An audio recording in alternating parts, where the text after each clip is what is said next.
business.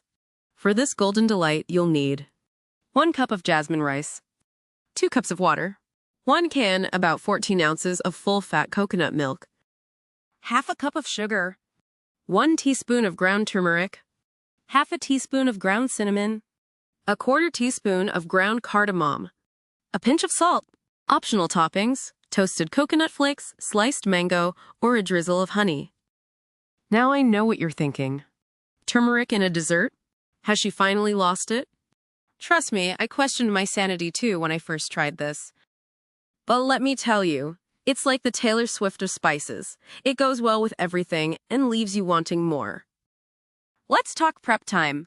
This recipe takes about 45 minutes from start to finish, which is coincidentally the same amount of time it takes my kids to destroy the living room. So you might want to factor in some cleanup time if you're cooking with little ones. Now, let's get cooking! First, rinse the rice until the water runs clear. This step is crucial, unless you want your pudding to have the texture of wet cement. Trust me, I learned that lesson the hard way. My first attempt at rice pudding could have been used as mortar for a brick wall. In a medium saucepan, combine the rinsed rice and water. Bring it to a boil over high heat, then reduce the heat to low, cover, and simmer for about 15 minutes or until the water is absorbed. It's like watching paint dry, but with the promise of deliciousness at the end. While the rice is cooking, let's talk nutrition. This dish is a powerhouse of goodness. The turmeric is anti-inflammatory, the coconut milk is rich in healthy fats, and the rice, well, it's comfort food. We're not going to win any diet awards here, but sometimes you need to feed your soul, not just your body. Once the rice is cooked, add the coconut milk, sugar, turmeric, cinnamon, cardamom, and salt. Stir it all together until it looks like a sunset in a pot. Bring the mixture to a simmer over medium heat, stirring frequently. This is where the magic happens, folks. The aroma that fills your kitchen will make you feel like you've been transported to a spa in Bali. Or at least, that's what I tell myself as I stir, pretending I'm not in my kitchen with crayon marks on the walls and a pile of dishes in the sink. Let the pudding simmer for about 20 to 25 minutes, stirring occasionally to prevent it from sticking to the bottom of the pan. You'll want to channel your inner chef here and taste as you go. If it needs more sweetness, add a bit more sugar. If you want it spicier, throw in some more cinnamon or cardamom. Cooking is an art, not a science. Unless you're baking, in which case it's definitely a science, and you should follow the recipe to the letter, unless you want to create a new form of building material. As the pudding thickens, you might find yourself getting impatient. This is normal. I usually distract myself by scrolling through my phone and wondering why I still haven't unfriended that guy from high school who keeps posting conspiracy theories. But I digress.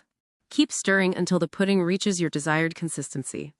Some like it thick, some like it thin. It's like personality types, but tastier.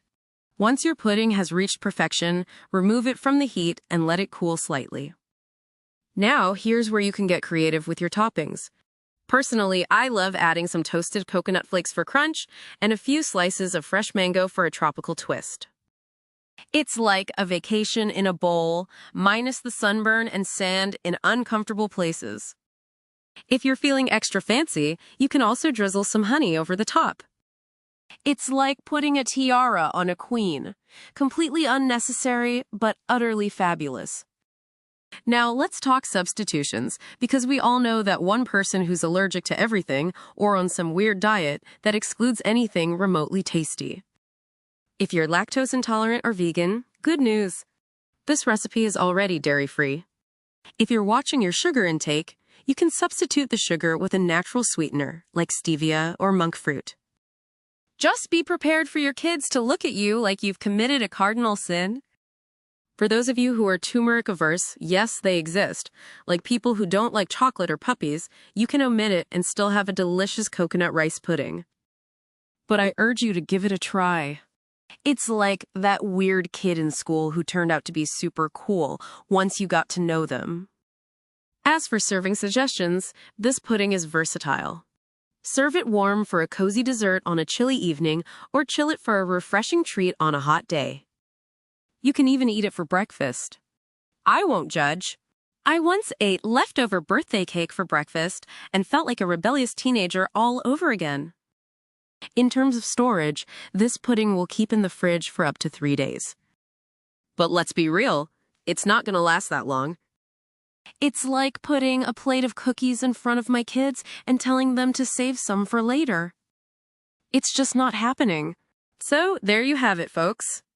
Turmeric Coconut Rice Pudding, a dish that's as golden as my future retirement plans, which at this rate involve winning the lottery or discovering I'm the long-lost heir to a small European country. Remember, cooking is an adventure. Sometimes you end up with a masterpiece, sometimes you end up ordering pizza. But as long as you're having fun and not setting anything on fire, you're doing it right. Now, if you'll excuse me, I need to go rescue my kitchen from what sounds like a reenactment of World War III. Until next time, keep stirring, keep laughing, and for heaven's sake, don't forget to turn off the stove. Happy cooking!